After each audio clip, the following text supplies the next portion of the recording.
the environmental issues that you are currently managing are enormous, the impacts that you have. Michael, I'm fascinated to understand, because we've got people from all over the south of England, what's the legislative burden that's placed upon a London borough at the moment in terms of your targets, what you have to try and achieve by when?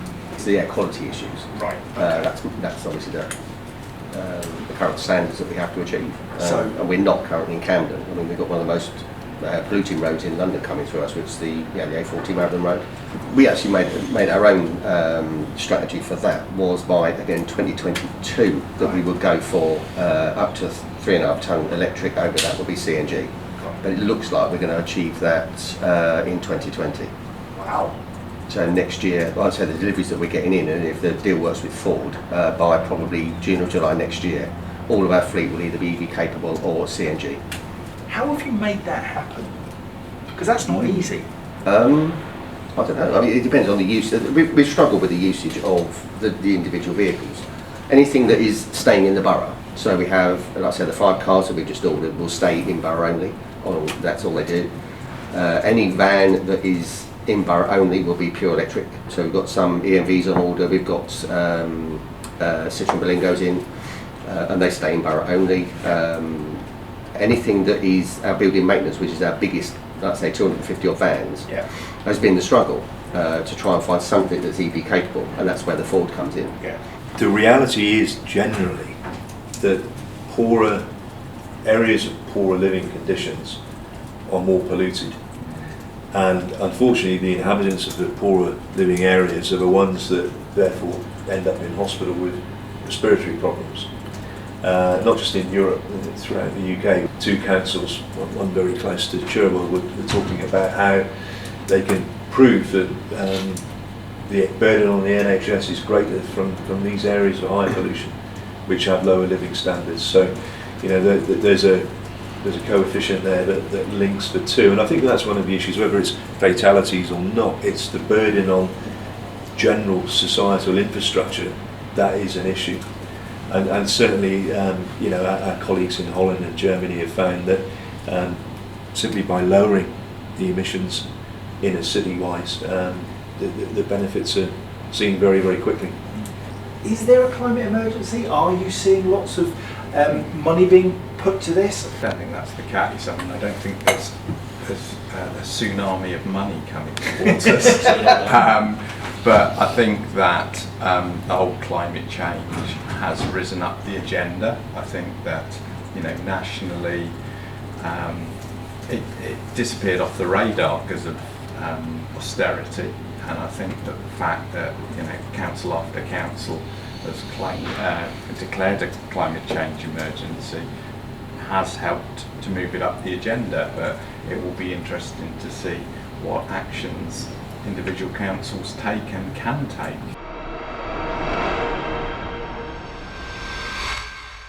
So how on earth do we start to educate that it's about having the right vehicle for the right application, but whether we need to or not, as far as I can see, is still up for debate. It's about whether you have a vehicle which is fit for purpose. And if you're at Euro 6, is that enough, or should you be doing more? Because you can do more if you choose to. You've got on delivered change, irrespective almost of the numbers and how many people are dying and the legislative burden. You've done it because it makes business sense, I guess. Does it? Is it cheaper? When you look at the whole life cost, when we're looking at the MV200s, you know, the payback in terms of the initial extra capital costs, paid back in a reasonable time. You know, it's somewhere around the 5-6 years. It depended on how much vehicles were used, but you know, it made business sense, it made environmental sense.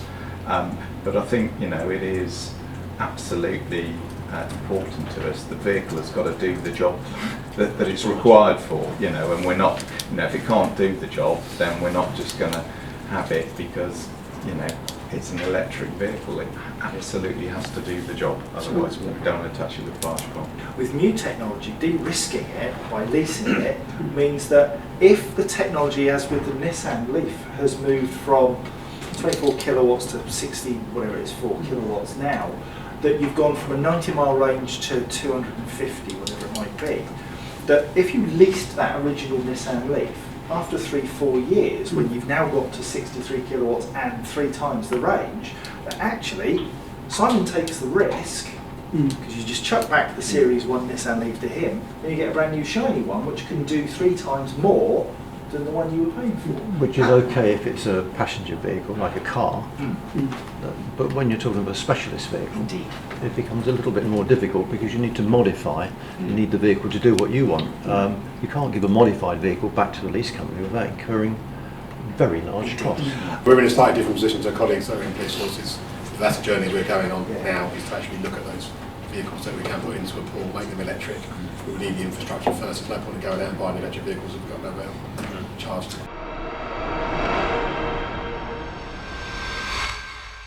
And our carbon agenda is to reduce our emissions. Like everybody, we get Freedom of Information Acts all the time saying what's our carbon data and everything else like that. But as colleagues were saying, the capital investment is significant. So you're looking probably at a 2-for-1 exchange if we're going to go down the electric route, which is not impossible, but it sets its own challenge at the moment. We want to electrify as much as possible. I would like to do more, and I've got places on the Isle of Wight, for example, I could put in some CID cars, which would work. Yeah. But it's this year's capital budget is gone. You get 20 charging point grants from the government, but has long been gone and spent ages ago. So the rest of it is in my budget. Once you start having to pay for the electricity to a building, you start paying for the charging points and the electric vehicles, the bills suddenly add up.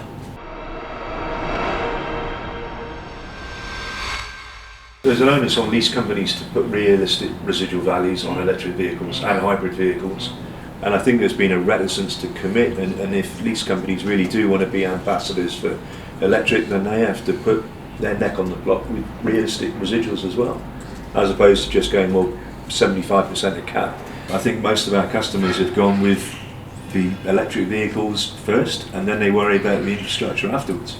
Bring all the parties to the table first, so that the transport managers and facilities teams, the guys that are running the, for example, we were working with a railway operator who got their engineers, their electricians and whatnot, so bits and pieces together. They got the facilities team together, they got the transport team together, and they brought us in as well, along with a vehicle leasing firm.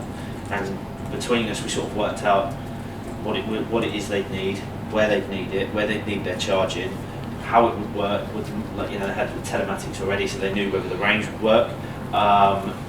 And that meant that we were able to deal with things like SLAs. So they had 7 of the agreements where they had to meet incident protocols, and if they didn't, they were fined. And then they essentially realised that the fine for missing an SLA was greater than the price of a rapid charger.